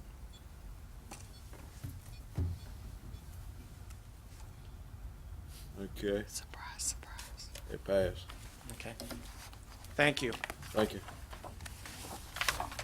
At this time, we got superintendent's comments. Thank you. I do just want to say congratulations to everybody who was involved in the third straight 100 Best Communities. We particularly want to thank our colleagues at the county. A lot of folks spent a lot of time putting that package together for us, so we appreciate that. Also, thank you, as was mentioned tonight, to teachers, counselors, social workers, nurses, all the folks out there who worked really hard during Bullying Prevention Month. As was stated here tonight, we can't just focus on it 1 month, but a lot of great activities went on, and we thank those folks who were involved in that.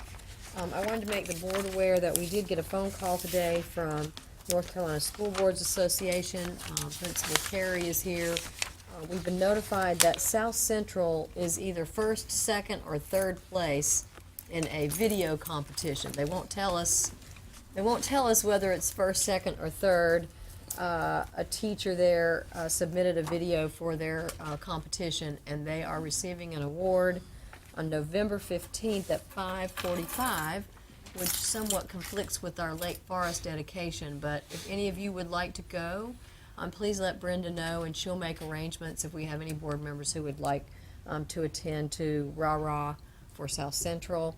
I also just want to do a shout out for the Chargers of Aden Grifton High School. They're the only football team that moves on and play. They've had an awesome season, ranked 5th in the state, and they are at home Friday night hosting Gates. So if you are looking, if you're having some withdrawal from high school football on Friday night, there's still a place here in Pitt County on Friday to see some good football. I would also like to thank the board for contract extension. I appreciate very much your faith in me. I love my job. We have lots of work to do, and I'm excited about continuing the challenges here.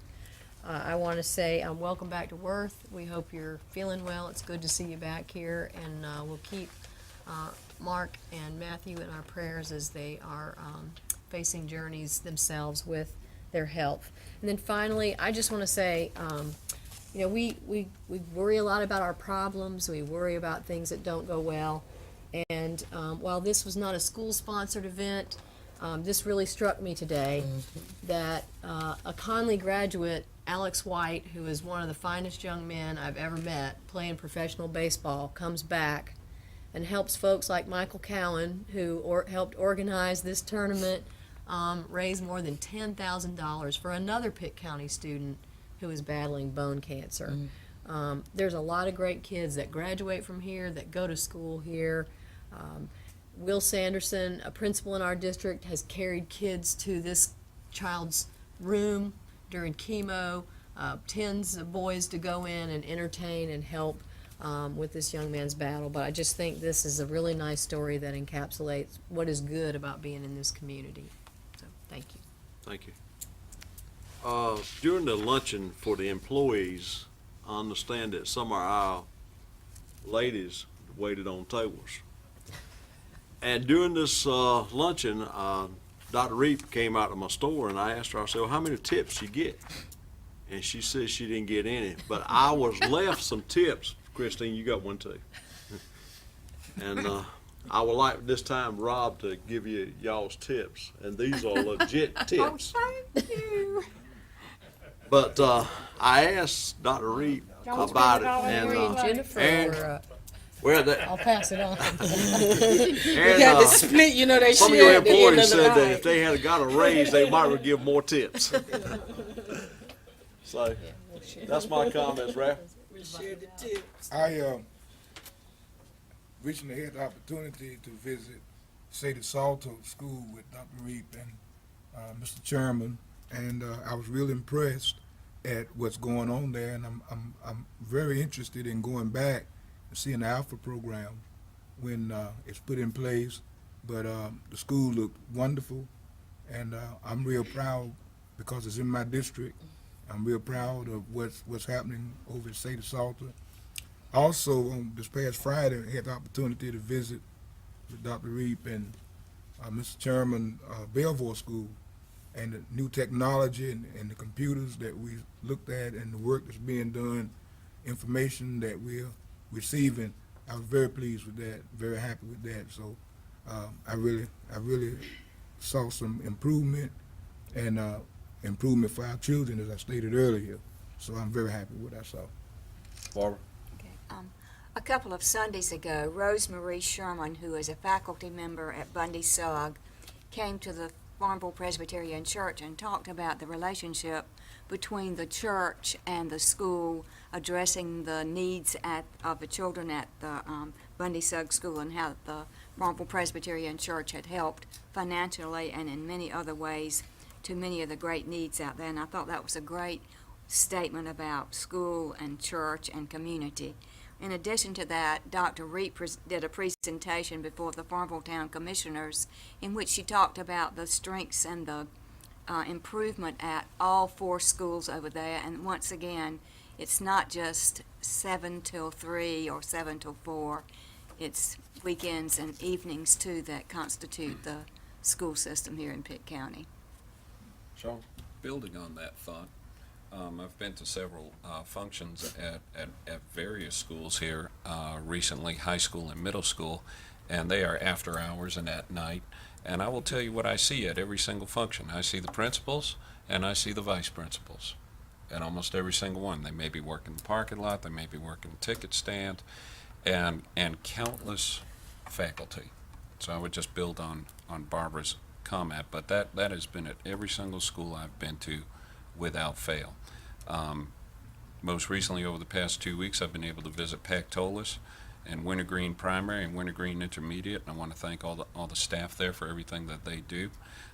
It just continues in the list of outstanding visits that I have at school, which are I think I should go on record at saying these visits are never announced, and they're extremely courteous.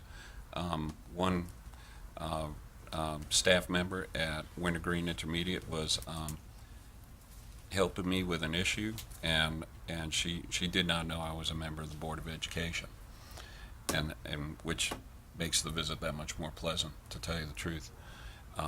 And when I informed her, you know, can I just tell you something? I'm a member of the Board of Education. She was,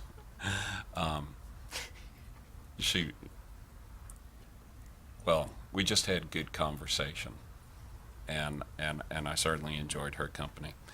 And in this month of December, I know we have another meeting this month, but I certainly get to thinking about everything I'm thankful for.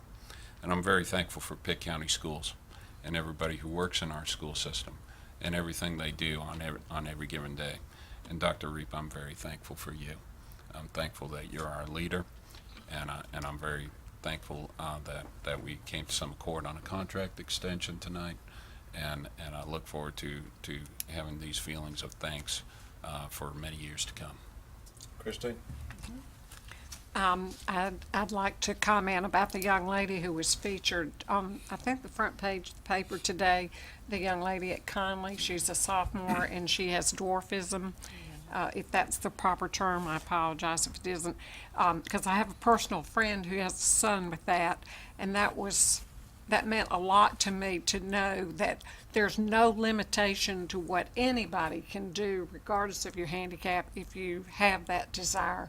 And I'm glad that Pitt County has offered her the opportunity and included her in such a formidable way.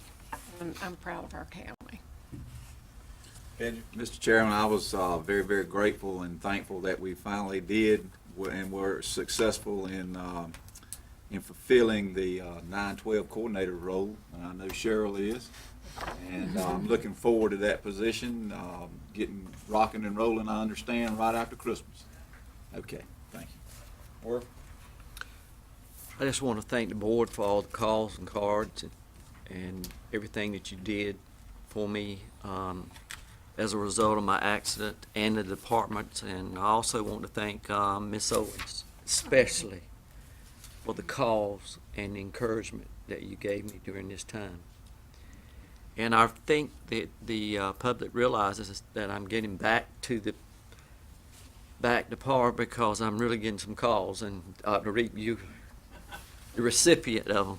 So I appreciate everything that everybody's doing. I also would like to single out Ms. Nolan, looking and working with the counselors in trying to find them more time to where that they can spend with their students. I want to commend you for that. Also, Veterans Day. I hope that the schools will stress the importance of our veterans and what they have meant to this country. We really need to stress that tremendously, and sometimes I think we just get caught up into so much and we forget those veterans that have fought for our freedom and allows a board like this to even be formed and a democracy to be in place for us to operate. Thank you. Jennifer? I just wanted to make a comment to the board, other board members, that I have been absent from many of my committee meetings, and I apologize for that. And I know it's frustrating to get to a meeting and not have a quorum and be able to have votes. So I apologize for that. My work schedule has changed a great deal, and I just need to address it with you, Mr. Chairman, that that's going to be the case for a while, and maybe I need to ask other committee members if we could change the time on some of these, or if I don't know if I need to get a sub to be, is it possible to have somebody come in that's not on that committee to come in and have a vote so it could be a quorum? Or how do we need to do that? Because I don't see my problem getting resolved anytime soon, and I'm going to be absent from some meetings, and I hate that. We have one more month, and then we change again. Okay, so anyway, and if there's any time that anybody could change their meetings, that would be appreciated. I don't expect that to happen a lot, but anyway, I hate it that I'm missing the meetings, but I apologize to my constituents and my fellow board members for missing the meetings. And I want to just publicly commend Dr. Reap for the work that she's done. Obviously, when Robin Daly made her presentation, that is a reflection of the leadership from the senior staff and from the superintendent of all the great things that are going on in our school system for us to get that award. And I know we have a lot of work to do, but I think we're on the right path in the right direction, and I think you are very deserving of the contract. Very. Yes. Just a couple of things. I'd like to thank Dr. Reap for her leadership. I really appreciate the job that she's doing and her senior staff that they're doing to represent our parents and our students throughout the county. So I'm really grateful for that, Dr. Reed, and thank you to you guys too. But I also would like for us to really think about the vote that we took tonight on this policy thing for events. When we start, we got to be careful when we start using wordings in our policies that say barred or banned. We need to be very careful because it can lead to total exclusion for our students and their parents throughout the county. We also need to think about when you start using words like barred or banned, you start looking into other people's past behavior that could lead them to be prevented from their first prom or their first graduation ceremony. We need to be really, really careful about that and look at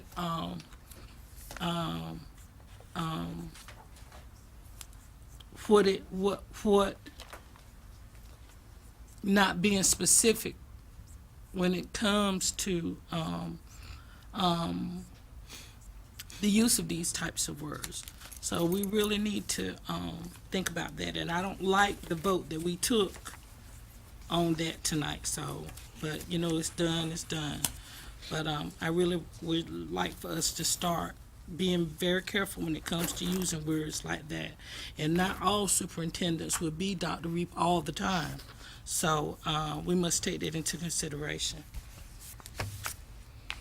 I got a motion to adjourn. Do I hear a second? Second. Let's vote. Are we going back we into back closed into closed session? session? No, Nope. no closed session. How are we gonna get the goals? How are we gonna do the goals? Sean, hit your vote. Yeah, no, I haven't voted Goals, yet. definitely. Thought we June goals. How we gonna get 'em? Goals on the floor. Vote. Goals on the floor.